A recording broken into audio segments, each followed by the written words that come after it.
El nahual del monte de Río Negro.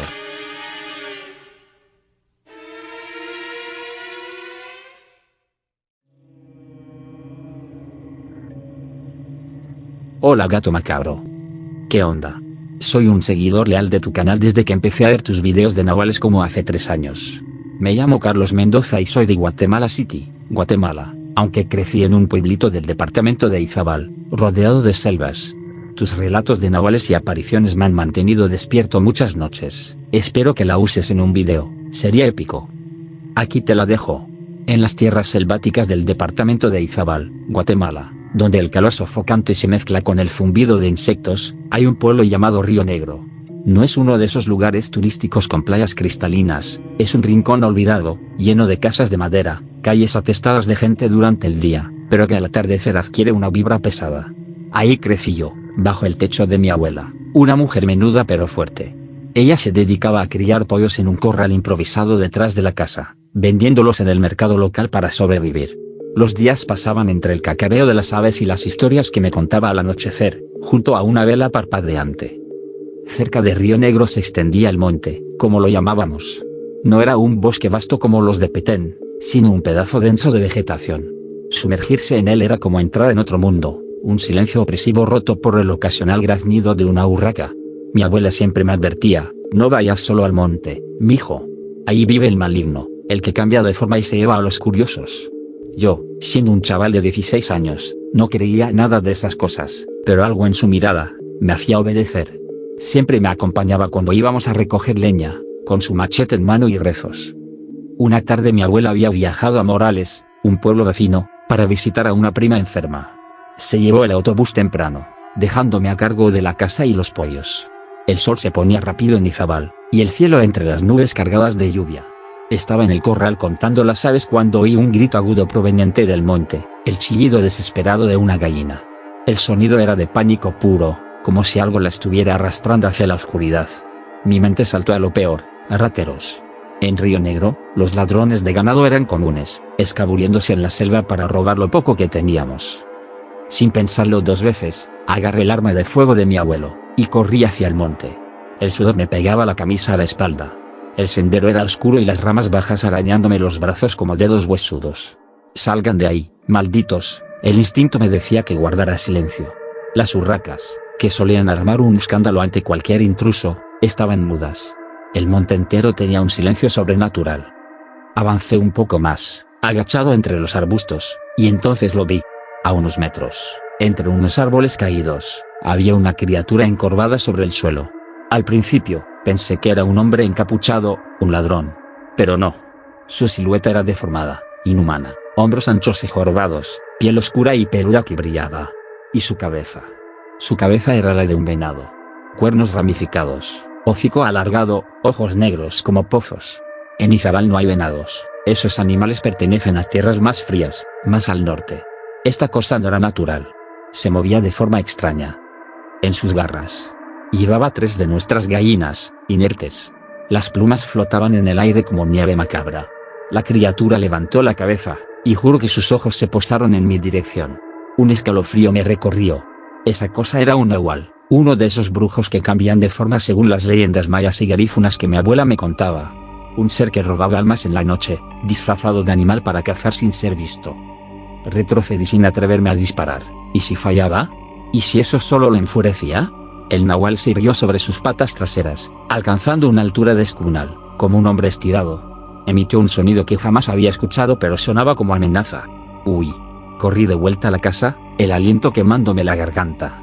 Me encerré adentro, atrancando la puerta con una silla y rezando a todos los santos que recordaba. Pasé la noche en vela, con el arma en el regazo. Al día siguiente, cuando mi abuela regresó, le conté todo. Su rostro se endureció, pero no de incredulidad, de rabia y miedo. ¿Cuántas veces te he dicho que no vayas al monte solo?, me regañó, golpeando la mesa con su mano arrugada. Ahí está el maligno, el nahual que se lleva a los imprudentes. Tuviste suerte de que no te haya arrastrado a su guarida, de que estés aquí todavía respirando. Me abrazó fuerte, pero sus ojos miraban hacia la ventana, hacia el monte, como si esperara que la criatura apareciera en cualquier momento. Unos días después, no aguanté más. Empaqué lo poco que tenía y me mudé a casa de una tía en Guatemala City, dejando atrás el pueblo y sus sombras. Sigo visitando a mi abuela de vez en cuando, trayéndole provisiones y escuchando sus advertencias renovadas. Pero nunca más entro al monte. Gato macabro, si lees esto, ten cuidado en los montes. Son portales a lo desconocido. Un abrazo fuerte.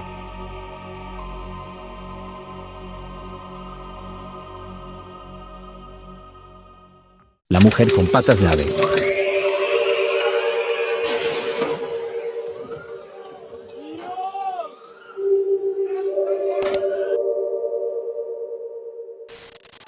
¿Qué onda, carnal gato? Soy un seguidor desde hace años, de los que no se pierden ni un video. Me llamo Jorge López y soy de Jalapa, Veracruz, México. Nací y crecí aquí, pero mi familia es de la zona de los Tuxtlas, y desde chamaco escuché historias de brujas, nahuales y otras criaturas del monte. Cuando leí esta que te mandaron sobre el tío taxista, se me puso la piel de gallina porque es muy parecida a lo que mi propio tío me contó hace tiempo. Aquí va. Esto es una historia que mi tío me contó una sola vez, y nunca más volvió a hablar del tema. Era taxista en los años 90 por la zona de los Tuxtlas, Veracruz. Trabajaba de noche, sobre todo en Catemaco y los pueblos alrededor, llevando gente de una feria a otra, de una cantina a la siguiente. Esa noche había terminado su turno tarde, como a las 11:30. Venía regresando por el camino viejo que sube por los montes entre Catemaco y Santiago Tuxtla, una carretera de terracería llena de curvas y sin luz, rodeada de selva espesa. Mi tío iba solo, con la radio apagado porque ya no agarraba señal. De pronto, en una curva donde el monte se cierra, vio a una mujer parada al lado del camino. Tenía a un niño pequeño, de unos 2 años, agarrado de la mano. El niño caminaba como ido, hipnotizado, con la boca abierta y la baba escurriéndole por la barbilla. Estaba muy sucio, como si lo hubieran revolcado en la tierra, sin suéter. Le faltaba un zapato y de la nariz le salía un moco negro, espeso. La mujer era siniestra, alta, delgada, vestida con algo oscuro que parecía flotar. Los ojos completamente negros. Mi tío frenó despacio, bajó la ventanilla y les preguntó si necesitaban ayuda, si querían que los llevara a algún lado. La mujer volteó despacio. Lo miró feo, le dijo con una voz ronca: lárgate. Métete en tus propios asuntos. Mi tío se preocupó de verdad. El niño temblaba de frío, iba descalzo de un pie, y ese moco negro. Parecía enfermo, algo peor. Quiso insistir, pero algo, un instinto muy profundo, le gritó que no se bajara del taxi. Avanzó lento, sin dejar de mirarlos por el espejo retrovisor. Y entonces lo vio. La mujer no tenía pies. Tenía patas de ave. Patas negras, escamosas, con garras largas y curvadas. 3 dedos adelante, una atrás. Como las de un gallinazo gigante. Mi tío pisó el acelerador. El taxi salió disparado por la terracería, levantando polvo y piedras. Detrás de él escuchó una risa. Una risa burlona, que venía del monte y se metía por las ventanas abiertas. Y luego, algo empezó a picotear el techo del taxi. Como si un ave enorme estuviera caminando sobre el metal, arañándolo con garras. Mi tío no paró hasta llegar a Santiago Tuxtla. Cuando bajó, el techo tenía marcas. Como rasguños profundos. Días después, vio los letreros: niño desaparecido. Un chamaco de 2 años, de una familia de pescadores de Catemaco. La foto era idéntica al que él había visto. Mi tío fue a la policía, les contó lo que vio, les dio el lugar exacto. Las autoridades revisaron la zona. Cerca de una hacienda abandonada que está en ruinas desde los tiempos del Porfiriato, encontraron el cuerpo. O lo que quedaba de él. El reporte oficial dijo que fue atacado por fauna salvaje, coyotes, zopilotes, quién sabe, que el niño se había perdido y los animales hicieron el resto. Pero mi tío sabía que no. Sabía que esa mujer se lo había llevado, que lo había hipnotizado, que lo había arrastrado al monte, y que esas patas de ave eran lo último que el chamaco vio antes de partir de este mundo. Mi tío nunca volvió a manejar de noche por ese camino. Dejó el taxi unos meses después. Decía que cada vez que cerraba los ojos veía al niño con la boca abierta, babeando, y escuchaba esas risas saliendo del monte. Sentía una impotencia que lo carcomía. Pude haberlo salvado. Pude haberme bajado y haberlo metido al taxi. Pero tuve miedo. Hasta el día de hoy, cuando alguien menciona brujas en los Tuxtlas, mi tío se queda callado y mira para otro lado. Porque él sabe que algunas no son cuentos. Gracias por seguir trayendo estas historias que nos quitan el sueño. Un saludo a la mejor comunidad, la comunidad macabra.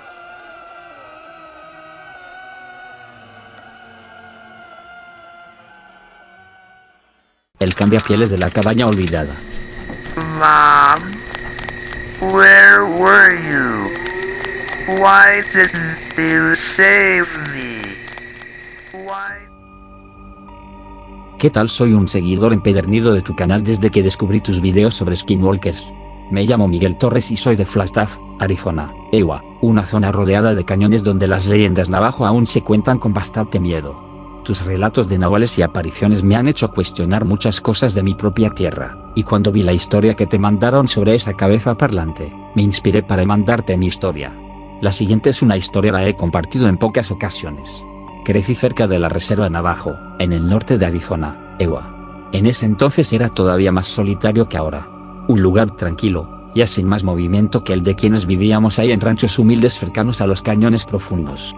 Yo me juntaba con tipos un poco más grandes que me llevaban a cazar ciervos. Me lo pasaba con ellos porque además no habían más cazadores de mi edad en mi zona. Por eso tuve que aventurarme con ellos tanto tiempo. Me enseñaron cómo rastrear presas en terrenos abandonados o buscar ellas en arroyos. A veces recorríamos kilómetros caminando para ver qué nos encontrábamos. En una de esas salidas, una noche que hacía más frío de lo normal. Cuando nos dimos cuenta ya se nos había hecho muy tarde, casi daban las 10. A mí ya se me había pasado por mucho mi hora de volver y aunque estaba lejos y me daba miedo hacerlo solo, tenía que regresar cuanto antes porque sabía que me iba a ir mal si llegaba a casa mi esposa antes que yo. Mi esposa estaría ya muy preocupada por mí, eso me importaba, claro. Pero si llegaba y no me encontraba ahí, no tenía idea de cómo iba a reaccionar. Me dejaba salir con mis amigos, pero ellos eran una mala influencia, decía ella. Por eso empecé a correr hacia los senderos oscuros cuando llegué a un terreno grande cercado con alambre de púas. En medio había una cabaña que me daba miedo y que mis amigos decían que habían revisado alguna vez, pero nunca habían vuelto a entrar. Por lo apurado que iba, decidí cortar la cerca, cortar camino por ese terreno, lo que fuera por ganar unos minutos. Cuando iba corriendo frente a la cabaña, algo me habló. Escuché una voz. Una voz extraña que no alcanzaba a entender. Hasta el día de hoy no sé por qué me detuve. Algo no estaba bien conmigo. No tenía control de mí. A un paso de la entrada había una figura encorvada en la penumbra. Tuve la necesidad de acercarme como si fuera a encontrarme algo valioso. Recuerdo que mi cuerpo se movió solo hacia enfrente, como si ya no lo controlara. Yo me acerqué hacia la figura, la vi de cerca. Ayúdame. Ayúdame. Lo que vi ahí es lo más horrible que mis ojos han tenido frente a ellos en toda mi vida. Una criatura amarillenta, con cuerpo de venado pero cara de hombre, moviendo la boca, hablándome a mí. Di 2 pasos atrás y caí. Las piernas se me doblaron. Sentí que no podía respirar. El frío de la noche era insoportable. Y mientras seguía escuchando la voz de la criatura, escuché 2 más acercándose. Eran Randy y Joe, 2 de mis amigos cazadores, que habían decidido regresar conmigo, que me habían alcanzado. Les señalé la cabaña. Se asomaron. Como pudieron, me levantaron y me llevaron cargando hasta salir de ahí, hasta que pude caminar. Me llevaron a casa y cuando mi esposa salió preocupada, se echaron a correr. Había salido nerviosa y con una linterna y por cómo llegué pensó que iba herido o algo así. Ella siempre esperaba lo peor de esas cacerías. Creo que me dio una cachetada para espabilarme. No lo sé. No podía dejar de pensar en lo que había visto. No podía dejar de repetir que estaba hablando, que esa cosa me estaba hablando. De alguna forma le expliqué a mi esposa lo que vi y en dónde. Me debe haber visto tan mal que fue a comprobar que fuera cierto. La policía llegó pronto. Lo que vi era real, pero tenía mucho tiempo ahí. Ya casi no quedaba más que huesos. Dijeron que me imaginé que me hablaba, pero yo recuerdo que pude ver sus ojos, que la vi moviéndose, que vi los labios secos moviéndose, pidiéndome ayuda. Mis amigos me dijeron que me lo imaginé todo, que el bosque juega trucos con la mente, especialmente en zonas como esa, donde las leyendas de Skinwalkers o cambiapieles, esos brujos que cambian de forma para cazar almas, son tan comunes. Pero yo sé lo que vi, esa criatura amarillenta, con astas torcidas y piel escamosa como cuero viejo, cuerpo de venado pero rostro humano, arrugado y desesperado. Ayúdame, repetía con una voz rasposa, me paralizó el miedo, como si sus ojos negros me hubieran robado el alma. La policía encontró el cuerpo de un anciano navajo, desaparecido hacía mucho tiempo, tirado en el piso de la cabaña. Dijeron que era solo un esqueleto viejo, víctima de la soledad o un accidente. Pero, ¿cómo explican que yo lo viera vivo, moviéndose, suplicando? Desde entonces, dejé de cazar. Esa es mi experiencia. Aún dudo de lo que vi, pero lo comparto sabiendo que la comunidad macabra sí cree en estas historias. Sigue con las historias macabras, gato. Un saludo desde Arizona.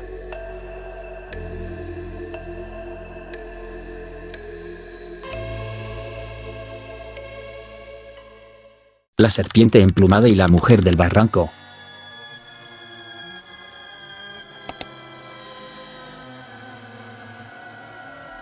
Hola gato macabro. ¿Qué tal? Soy un seguidor fiel de tu canal desde hace un par de años. Me llamo Alejandro Ramírez y soy de Oaxaca, México, específicamente de un pueblito cerca del Valle Central. Siempre me han encantado tus videos de historias macabras. Me inspiraste tanto que decidí enviarte esta historia familiar que ha pasado de generación en generación en mi casa. La adapté un poco para que sea perfecto para tu estilo, espero que te guste y la consideres para un video. Sería un honor oírte contarla con tu voz siniestra. En las profundidades de las sierras oaxaqueñas, entre las ruinas zapotecas, mi abuelo paterno, un humilde pastor llamado José, vivió un encuentro con algo inexplicable. Corría el año 1920, y José pasaba sus días guiando un rebaño de ovejas por los cerros áridos del valle de Oaxaca. El sol quemaba como un hierro el rojo vivo. Una tarde, mientras contaba a sus animales al atardecer, notó que faltaba una oveja joven, de lana blanca y ojos curiosos, que siempre se rezagaba del grupo. Sin pensarlo dos veces, José emprendió la búsqueda. Siguió las huellas frescas que subían por un sendero empinado, flanqueado por cactus. A lo lejos, divisó un montículo extraño, grande, inmóvil, una piedra gigante cubierta de musgo. Debe ser ahí donde se metió la condenada, murmuró para sí, acelerando el paso con su bastón en mano. Pero al acercarse, el montículo se movió. No era tierra ni piedra, era algo vivo. Levantó lo que parecía una cabeza enorme, escamosa, con ojos amarillos que brillaban como brasas en la penumbra. De un solo movimiento, abrió unas fauces inmensas y se tragó a la oveja entera, sin masticar, como si fuera un bocado insignificante. José se quedó petrificado. Aquella cosa no era una serpiente común, medía al menos 10 metros de largo, su cuerpo cubierto de escamas y plumas multicolores que se rizaban como las de un quetzal gigante. Era la encarnación de las leyendas prehispánicas, un ser que los antiguos llamaban Quetzalcóatl, pero en su forma más oscura. El miedo lo invadió. José retrocedió tambaleándose, sintiendo como el suelo temblaba bajo los movimientos de la bestia. Nunca volvió a subir solo por ese rumbo. Años después, en las noches de tormenta, nos contaba la historia junto al fogón, con voz de miedo. Esa serpiente no era de este mundo. Era un guardián antiguo, y yo la desperté por error. Juraba que, desde entonces, sentía ojos siguiéndolo en la oscuridad, recordándole que había visto algo que los mortales no debían presenciar. Del lado de mi abuela materna, las sombras se extienden hacia Guerrero, a un pueblo minero olvidado llamado Placeres del Oro. Ahí, en las entrañas de las montañas ricas en vetas auríferas, se susurraba sobre una criatura aún más aterradora. No era una serpiente emplumada, sino una bestia con 7 cabezas, alas membranosas que le permitían surcar los cielos como un dragón de pesadillas. Decían que vivía en una cueva profunda. Su mirada era letal, un solo vistazo y te paralizaba, dejándote vulnerable a sus fauces múltiples. Mi bisabuelo, un minero muy rudo y curtido por el trabajo duro y el sudor, formó parte de la expedición que decidió acabar con ella. Era 1935, y el pueblo sufría desapariciones inexplicables, niños que jugaban cerca de las minas, mujeres que no regresaban al atardecer. Los líderes del pueblo, con cruces en mano y rezos, convencieron a un grupo de hombres valientes para entrar en la cueva. Armados con lámparas de carburo, rifles viejos y dinamita robada de las minas, descendieron al abismo. El aire era espeso, cargado de un hedor a azufre y podredumbre. Avanzaron por túneles, guiados por el sonido distante de algo que se arrastraba. Finalmente, la encontraron, enrollada en una cámara subterránea, sus 7 cabezas erguidas, ojos rojos perforando la oscuridad. Uno de los hombres gritó y cayó. La bestia lo devoró en segundos. En el caos, mi bisabuelo encendió la mecha de la dinamita y la lanzó al corazón de la guarida. La explosión retumbó, derrumbando rocas y sellando la entrada. Pero no fue el final. Esa noche, comenzaron lluvias torrenciales, inundaciones que arrasaron cultivos y casas. Truenos rugían como lamentos de la criatura herida. Algunos decían que la habían matado, otros, que solo la habían enfurecido, y que su espíritu ahora vagaba libre, trayendo tormentas como venganza. Mi abuela, con ojos llenos de terror, nos advertía: nunca perturbes lo que duerme en la tierra, o el cielo mismo te castigará. Mi padre, también oaxaqueño, agregaba otro hilo a este tapiz de terrores. Hablaba de una aparición que acechaba los caminos solitarios al anochecer, una mujer de belleza sobrenatural, con piel pálida como la luna, cabello negro como la noche y un vestido rojo que flotaba en el viento. Se aparecía a los viajeros cansados, sonriendo con labios, susurrando promesas de placer y compañía. Sígueme, parecía decir sin palabras, y el hombre, Hipnotizado, la seguía sin cuestionar. Pero era una trampa mortal. El camino la llevaba a barrancos profundos, donde un paso en falso significaba la muerte. Mi padre juraba haberla visto una vez, en su juventud, regresando de una feria en un pueblo vecino. Sintió un tirón invisible, un deseo irracional de desviarse del sendero. Solo el recuerdo de las historias familiares lo salvó. Se detuvo, rezó un Padre Nuestro y corrió de vuelta. Al día siguiente, encontraron el cuerpo de un vecino al fondo de un precipicio, con una sonrisa en el rostro. Estas leyendas se entrelazan en mi familia como raíces bajo la tierra mexicana. ¿Son solo cuentos para asustar a los niños? En Oaxaca y Guerrero, la línea entre lo real y lo sobrenatural es delgada como una telaraña. Eso es todo. Sigue con el gran trabajo, Gato Macabro. Un abrazo desde Oaxaca. Atentamente, Alejandro Ramírez.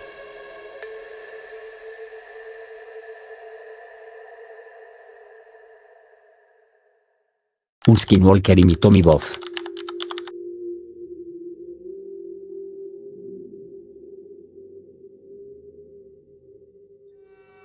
Hola, Gato Macabro. Me llamo Cristóbal. Jamás había creído en nada paranormal. Nunca antes me había pasado algo similar. Incluso cuando alguien me platicaba alguna anécdota siempre pensaba que estaba mal de la cabeza. Pero ahora soy yo el que platica una historia que me sigue perturbando tan solo el recordar. Esto ocurrió en el 2011 en Arizona. Ahí trabajé solo 2 meses. Por eso tuve que buscar un lugar provisional para vivir. Logré que me rentaran una traila vieja. El paisaje era abierto pero sobre todo era bastante silencioso. Durante el día me gustaba observar porque me parecía infinito. En las noches a veces, salía a respirar, pero todo se volvía diferente. La primera semana que pasé ahí, fue digamos, normal. Pero después de unos días por las noches me despertaba sudando y gritando. Cada noche el sueño era el mismo, un coyote parado en 2 patas, siempre frente a mi puerta. Luego, se acercaba cada vez más a mi cama y, en ese momento es cuando solía despertar agitado y gritando. Después, tuve un par de días de tranquilidad. Pero no duraron mucho porque una noche me despertaron los ladridos de muchos perros. Fue raro porque la siguiente vivienda estaba lejos de la mía. Luego recordé que una vez que pasé cerca habían muchos perros. A la siguiente noche me volví a despertar por los mismos ruidos de los perros. Esta vez me levanté y quise indagar de dónde provenían los ladridos. Se escuchaban exactamente afuera. Mientras trataba de pensar por qué habrían tantos perros afuera de mi casa, se escucharon 3 golpes en la puerta. Me quedé parado sin moverme. No abrí. Luego, volvieron a tocar pero aún más fuerte. En ese momento fui hacia la caja donde tenía la que me protegía. En eso escuché una voz que dijo, «Oye, ya abre». Sentí que el corazón se me iba a salir, porque la voz me era familiar, solo que en ese momento no podía identificar de quién era esa voz. Pero algo en mí también sabía que, aunque la voz me era familiar, algo andaba mal. No debía abrir. Volví a escuchar. «Soy yo, ábreme». En ese momento me percaté de que era mi propia voz. El mismo tono y las mismas pausas. No podía creer lo que estaba escuchando. Con eso confirmé que no debería de abrir. Pero además de no abrir, no sabía qué hacer. Lo único que se me ocurrió fue acercarme a la ventana e intentar mirar. Me acerqué muy despacio. Moví casi nada la cortina, tal vez 1 milímetro. Había algo parecido a un coyote. Era muy grande, como de 2 metros de altura y estaba parado como si fuera un humano. Estaba sobre sus 2 patas traseras. Me percaté de que se dio cuenta que lo observaba por la ventana. Él estaba mirando directamente hacia donde yo estaba. No quise mover para nada la cortina. Me quedé quieto y seguí viendo, pero eso fue lo peor que pude hacer, pues esa cosa, de manera repentina, como en un abrir y cerrar de ojos, se acercó a la ventana y levantó el hocico. Dejó ver sus dientes. Sí, me sonrió. Parecía en realidad que se estaba burlando de mí. Me quité de la ventana y me senté al borde de la cama. Era demasiado para mí. Pues como dije, nunca antes había presenciado o escuchado algo parecido. Además yo no creía en eso. Cuando los ladridos dejaron de escucharse, me volví a asomar pero ya no estaba el coyote. Esa noche ya no pude dormir. Por la mañana salí y noté inmediatamente que había huellas alrededor de toda la casa. Pero lo más raro era que solo había huellas de un solo individuo. No había huellas de los demás perros. Ese era mi día de descanso y planeaba quedarme en la casa. Pero la verdad es que me sentía inquieto. Mi pretexto para salir de la casa fue que tenía que ir a comprar algo de comer.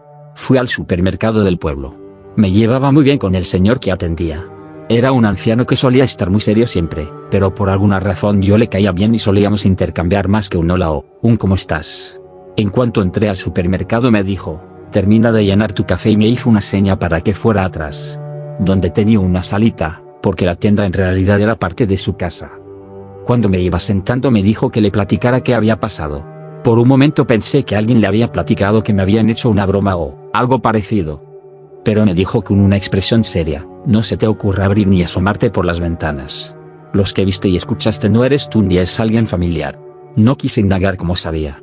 No hizo falta. Me dijo que él provenía de una familia diferente. No dijo más y yo me limité a escuchar. El señor me advirtió que pasara lo que pasara, oyera lo que fuera, jamás abriera la puerta y no me asomara. Me regresé a la traila. Estaba nervioso, porque la charla que tuve con el señor, en lugar de confortarme, me había alterado más. Por la noche no podía conciliar el sueño. Aún así me acosté y apagué todas las luces. Cuando por fin me estaba quedando dormido, escuché que alguien se aproximaba. Pegaron a la puerta, pero esta vez era muy suave. Al mismo tiempo escuché un, ábreme, soy yo, Liliana. Estuve a punto de ir a abrir la puerta, pero en mi mente resonaban las palabras del señor. Me había dicho que si escuchaba mi propia voz o una familiar, que no abriera. Liliana es mi hermana que vive también en Arizona. Me regresé a la cama y lo único que se me ocurrió fue intentar dormirme. Cuando me acosté se escucharon pasos rodeando la casa y luego se fueron alejando. A los pocos días me fui de ahí y jamás volví a escuchar o ver algo parecido. Pero aún recuerdo mi propia voz acompañada de una sonrisa macabra.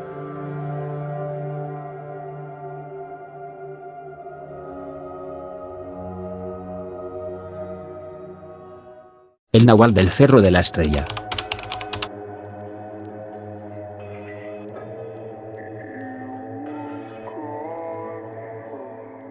Hola, gato macabro. Vivo muy cerca del Cerro de la Estrella, Iztapalapa.